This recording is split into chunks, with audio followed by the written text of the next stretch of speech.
So what we can take another question now. This could be related to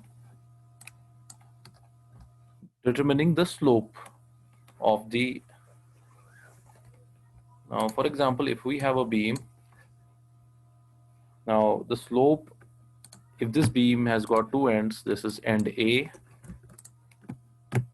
and this is end B.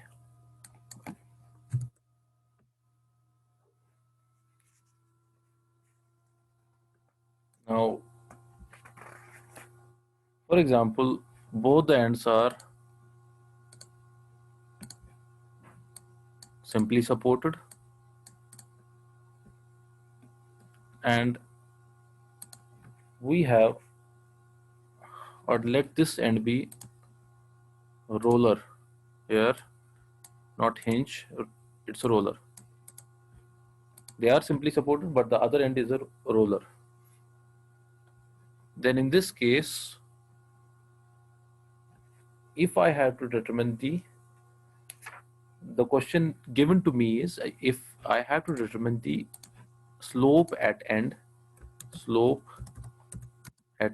A, which we classify by theta symbol. Let me put the theta symbol here.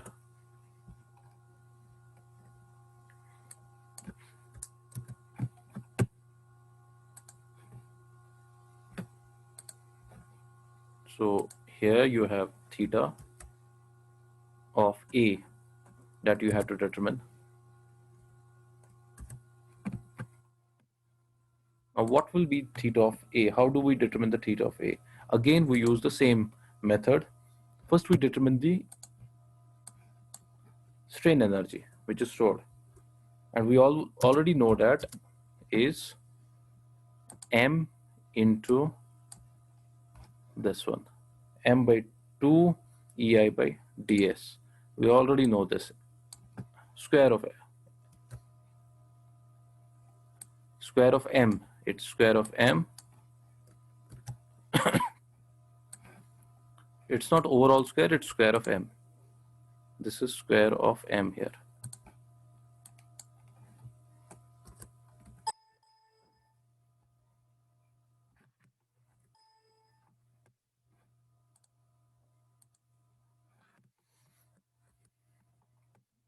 It's square of m by 2 ei by into ds. Now we, in the earlier question, we already put ds equal to dx. And m, how do we get m?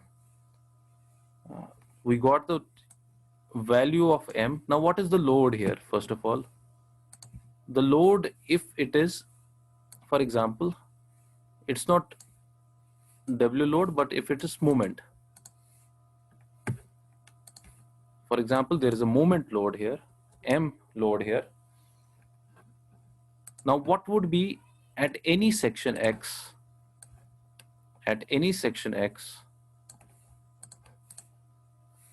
what would be the overall moment of M? Any idea what would be the overall moment of M? It would be M into X. You would have, if this is clockwise, so then you would have this equal to integration of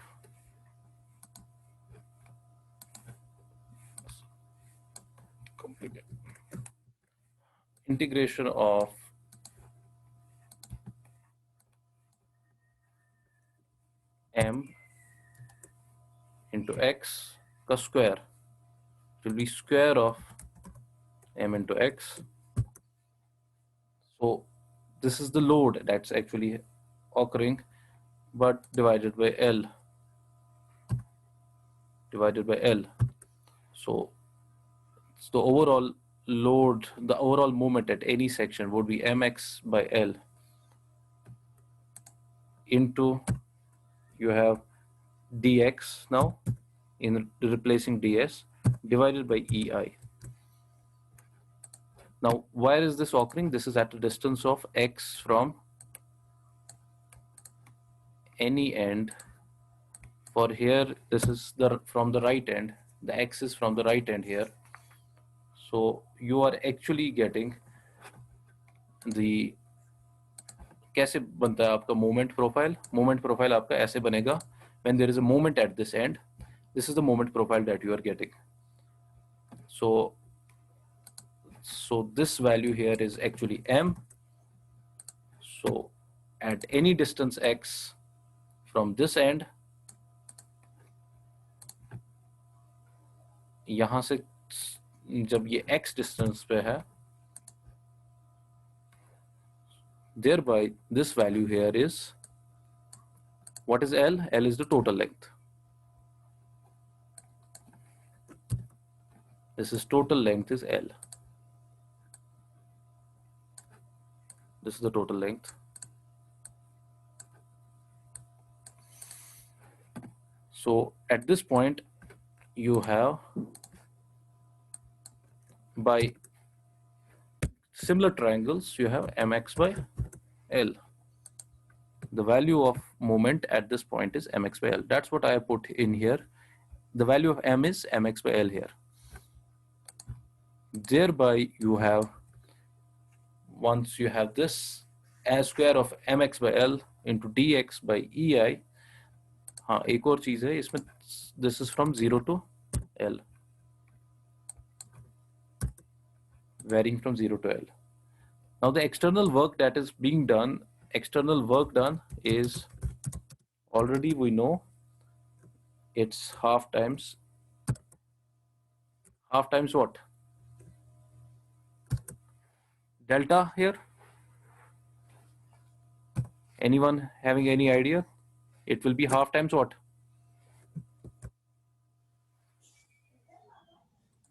हाँ जी. It will be 1 by 2 of m into. Do you have any idea? यहाँ पर delta होगा. Will it be theta? So it will be theta into a. That's what we are actually determining here. We are determining the slope at a. So this moment m is actually causing a deflection here. The deflection profile is somewhat like this. The deflection profile is like this. So you have a particular, not like this, I'll just change it. It's somewhat like this. So you actually have a theta angle here. This is the theta angle, theta A at this point with respect to the horizontal slope. So theta A is this. So due to this moment m, which is occurring at this point, there is a slope theta A which is happening there. So the work done is m into theta A by 2. Thereby, if we equate the two, this mx by L जो हमें strain energy निकली, and we equate it with this. So what we are actually overall finally getting is theta A that we have to get would be equal to m into L divided by 3 EI. This is the value of theta A that we get for a simply supported condition from the strain energy method. So having done this, we can take many more examples. We can determine the shear deflection, but we do not need to go into that. So let me then go into a very important topic, which is Maxwell-Betti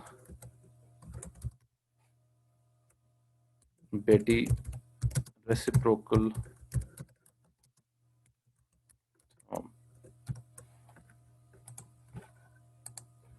Now, what is this theorem? If I state it first of all, if a structure is acted upon by two load systems A and B in equilibrium,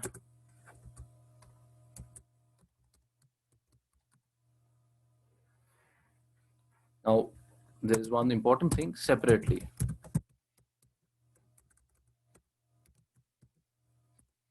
It's being acted upon by two load systems A and B in equilibrium. Both are in equilibrium, but both are acting separately. Then the sum of the products of loads of system A with corresponding displacements in their line produced by loads of system B is equal to the sum of loads of system B and corresponding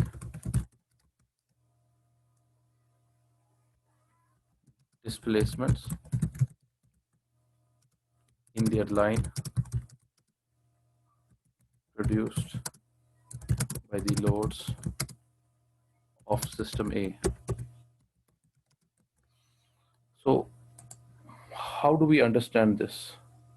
This is just a general term. First of all, it's a precursor to the Castigliano's terms that we use further. This term is based actually, first of all, on the elastic, on an assumption that the system is in the elastic range. This is an assumption that we use in this term, that the system is in elastic range. There are no plastic deformations that are happening. Now, this once it's in the elastic range, then superposition becomes possible. So this term is based on the superposition principle. So the superposition is true then once you are in the elastic range.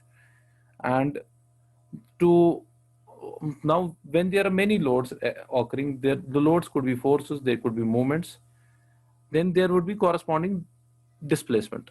Her load से एक displacement आ जाता है एक system में. Now if we take a system A, first of all, what does this term actually say?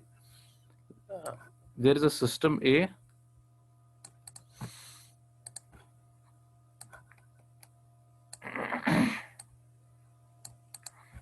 This is system A here.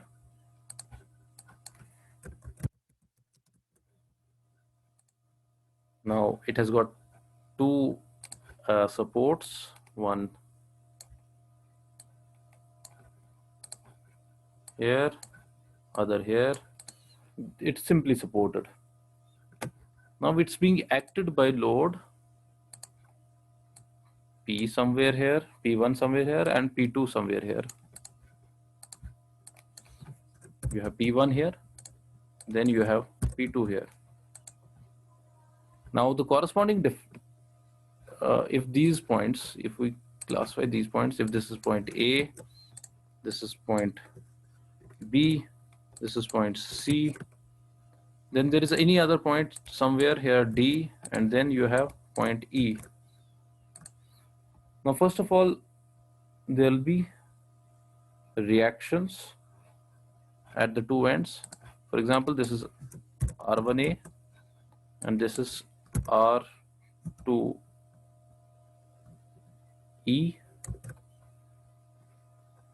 If this is system A, then let's keep it as R2A. Now there are displacements happening. Delta B point पे there will be displacements. For example, that's delta 1, it's delta C पे delta 2, और यहाँ पर D point पे delta 3. So if this is delta 1, this is delta 2, then this is delta 3.